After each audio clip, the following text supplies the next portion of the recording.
మంచి ఆలోచన ఆయనకుండే.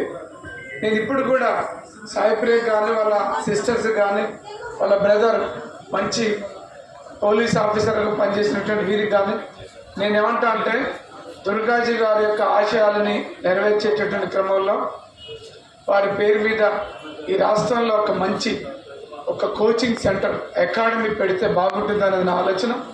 దానికి కావాల్సినటువంటి ఫైనాన్షియల్ సపోర్ట్ కానీ ఇంకే రకమైనటువంటి సపోర్ట్స్ కూడా నేను ఇవ్వడానికి వెనుకపోను.